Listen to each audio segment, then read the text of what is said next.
كل ما هو جديد عن نادي الزمالك واخبار نادي الزمالك، اهم حاجه اللايك والشير والتباني عشان ايه؟ تعرف كل جديد عن نادي الزمالك. اول حاجه نتكلم عليها هو نادي بتروجيت. هي يا بتروجيت بقيت سيراميكا انت رخر. بتروجيت دي اللي احنا حاولنا نشتري منهم، بس احمد رضا قعدنا فيه سنه كامله نحاول نشتري فيه، والاهلي راح خلصه في 3 4 دقايق وباعوه في الاخر. نادي بتروجيت ده اللي امبارح في يوم وليله راح باع محمد توفيق ده، ولا اسمه توفيق محمد، راح في يوم وليله. يعني ايه بالعمر الصاب امبارح بتروجيت بعته تاني يوم على طول. بتروجيت دي اللي حاولنا نجيب منها اللاعب الفلسطيني حامد حمدان في نص الملعب، قعدنا سنتين نحاول نجيبه ما عرفناش نجيبه منه. اداره بتروجيت انتوا عاملين توأمه مع النادي الاهلي، انتوا الكوبري بتاع النادي الاهلي ما تعرفونا، ما احنا ما بنعرفش نشتري منكم لاعب، والاهلي بيخش في يوم وليله يشتري منك اللاعب والتسهيلات بتشتغل والدنيا بتكون جميله وما نعرفش المبالغ كام وبتروح تبيعه. ما انا عاوز افهم، انت عامل توأمه مع النادي الاهلي عرفنا. سيراميكا بتطلع وش كده تقول لك انا عامله توأمه مع النادي الاهلي.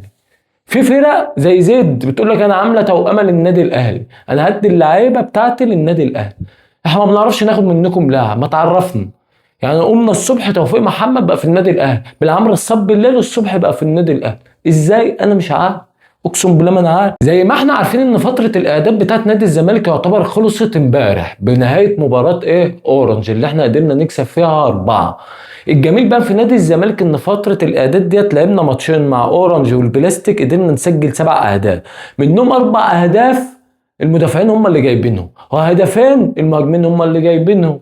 فالزمالك بيقول لك من دلوقتي ان خط الدفاع هو الاهم في نادي الزمالك، وان لازم نركز عليه، هو ده اللي هيجيب لك ماتشات من ركنيات مجوان اهداف اي حاجه. وبالذات ان خط الهجوم بدون شيكو بينزا وبزيرة عليه العوض ومنه العوض، وان الجزء الدفاعي مهم قوي في نادي الزمالك. كان في مقوله مشهوره بيقول لك ان الدفاع بيجيب بطولات والهجوم بيجيب ماتشات.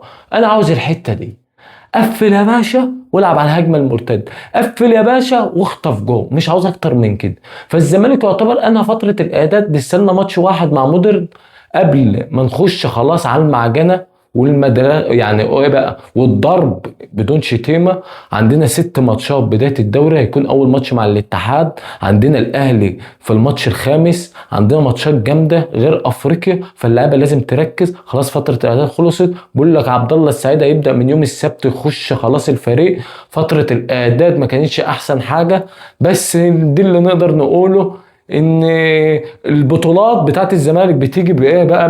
من كتر المعاناه. كل ما بتعاني اكتر كل ما ربنا يكرمك اكتر، كل ما الجمهور هيقف في ظهرك اكتر، كل ما تلاقي 100,000 في الملعب اكتر، كل ما تلاقي الحماس اكتر، كل ما تلاقي الروح زادت، كل ما تلاقي تيشيرتات الزمالك كترت في الشوارع، كل ما تلاقي الناس اتجننت اكتر، الناس متابعه اكتر، الناس واقفه ورا النادي اكتر.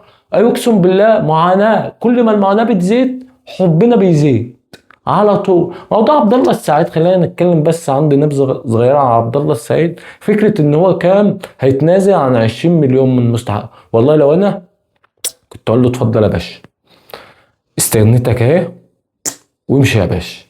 كان نهايه عبد الله السعيد لو كان مشى اقسم بالله كان في مزبله التاريخ، ما حد هيفتكره في تاريخ الكوره، ما حد هيفتكره، ما عادش محسوب على اي حد.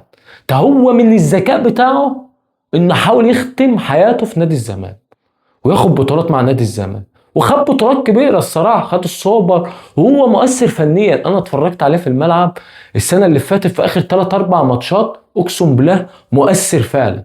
بس انا بقى اللاعب الغبي اللي ما بيقدرش الجماهير، اللي ما بيقدرش الاداره اللي جابته وهو عنده 41 سنه عشان يعتزل في نادي الزمالك، ما بيقدرش الناس اللي واقفه في ظهره وبتحارب عشانه قدام الاهلي وبقى الظهر ليه، بعيدا عن اي حاجه فنيه. لا دي كان لازم، هو بيقول لك انا هتنازل عن 20 مليون، اتفضل يا باشا روح العب في المصري زي ما احنا سمعنا كده ان المصري كان عاوزاه، وروح يا حبيبي شوف مصلحتك، روح بقى نعتذر في المصري وهنشوفك بقى بعد كده تقف في البيت، محدش هيفتكرك ومحدش هيجيبك في الاعلام ولا كأنك موجود، كنت تمشي يا عم، ايه المشكله يا عم؟ خلينا نتكلم كمان عن موضوع حمزه المسلوس. لاعب عنده 200,000 دولار، ليه 200,000 دولار؟ الواد شاري نادي الزمالك، بيحب نادي الزمالك، طلع مليون مره وقال لك انا مستحيل ارفع قضيه عن نادي الزمالك، وانت بتجبره ان هو يرفع قضيه ضد نادي الزمالك، انه يحاول ياخد حقه بالقانون. ما هو مش عارف ياخد منك حق ولا باطل، يعمل ايه؟ هيروح للقانون. اللاعب بقاله 4 شهور بيتحايل عليكم عشان ياخد فلوسه، مش عارف ياخد فلوس. صلاح مصدق بعد ما كنت تبوس الايادي وتتمنى بس انه يجدول فلوسه، انت مش عاوز تديله الجزء التاني، والواد رفع عليك قضيه بسبب مبلغ هزيل وصلت انه يطلع يعمل عليك وقف تأديبي، مش عارف تعمل صفقه. اللعيبه بتتمرد عليك بسبب الموضوع ده لغايه دلوقتي، وانت مش عارف تعمل صفقه كوره واحده واحده واحده واحده. اه، لاعب زي ده ما تديله مستحقاته. اللاعب كنت بتبوس الاياد، قال لك نجدولها ونمشي الدنيا والدنيا تكون جميله. اه، واحد زي صلاح مصدق ده يعني مفروض تشكره على اللي عمله، قال لك يا عم ماشي هنجدول الفلوس وبتاع عشان تاخد الرخصه الافريقيه، وفي الاخر اه تعمل فيه كده. ما طبيعي بعد كده هتيجي تقول لاي حد جدول فلوس هيقول لك لا. مع مع نفسك هيقول لك ايه؟ مع نفسك. موضوع بقى النادي الزمالك انه بيمشي اللعيبه كل يوم، بنقوم بقى فسخ تعاقد سيف، فسخ تعاقد اللعيبه الناشئه.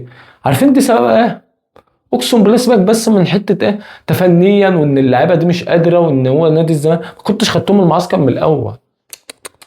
الموضوع مادي، مفيش فلوس في نادي الزمالك. شفت بقى اللي كنا بنشوفه السنه اللي فاتت؟ وصلنا لمرحله اللي احنا كنا بنحس ان الزمالك ينزل درجه تانية بكتر المشاكل الموجوده في نادي الزمالك. هو نفس الحكايه دلوقتي.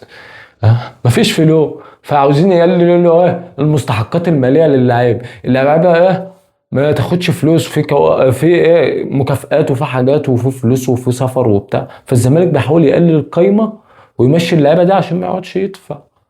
الزمالك بقى عاوز يسيب اللعيبه المظبوطه وعلى الجد وعلى الجدون بس. 11 لاعب اللي هيصاب منهم مفيش بديل في نادي الزمالك. ما هم بيفكروا كده. الاداره بقى المشكله ان هم مش واضحين مع الجمهور. يا عم خليك واضح، قول احنا مش معانا فلوس فبنمشي اللعيبه دي. غير كده ما تتكلمش. عارف يعني ما تتكلمش؟ شط بلاستر كاهو عشان انت بتاع حوارات.